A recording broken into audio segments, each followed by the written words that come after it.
كنت باخد لفه في المواقع المختلفه علشان اطلع لكم العروض اللي موجوده على الثلاث مواقع الكبار اللي عندنا في مصر، اللي هم امازون وجوميا ونون. واتفاجئت قدامي بحاجه انا كنت دايما بشوف اعلاناتها على علي اكسبريس، وكنت بفكر دايما ان انا اجيب حاجه مماثله، ولكن المنتجات المماثله بتاعتها في شركه كبيره زي شركه الجاتو مش قادر اقول لكم اسعارها بتبقى عامله ازاي. علشان كده كنت دايما متردد لحد لما قررت اغامر وقلت اجرب مش هخسر حاجه، واشتريت الكابتشر كارد دوت من موقع امازون. والكابتشر كارد دوت لو انت مش عارف استخداماته دوت بتقدر تعمل بيه ستريم على اي منصه. العلبه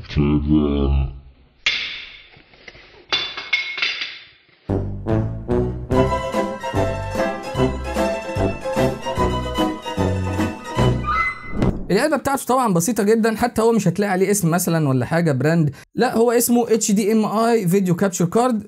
والعلبه بتاعته بسيطه جدا ما فيهاش اي حاجه الا الكابتشر كارد نفسه، والكتالوج طبعا بتاع التعليمات اللي انت في الغالب مش هتحتاجه، او ممكن برضو تبص فيه بصه لو انت اول مره تظبط اعدادات على برنامج OBS. والجهاز الصغير ده اللي شبه الفلاشه بتقدر توصل عليه الكاميرا بتاعتك عن طريق مدخل HDMI وتوصلها بالكمبيوتر علشان تاخد الصوره والصوت وتعمل بيهم ستريم على اي منصه من المنصات المختلفه اللي انت بتطلع عليهم. والنوع دوت هتلاقي منه اصدارين، واحد USB 2 والتاني USB 3. وطبعا يعني ارشح لك ان انت تجيب USB 3 بيبقى اسرع طبعا في نقل الداتا، بالاضافه كمان ان هو بينقل صوره 1080 على 60 فريم.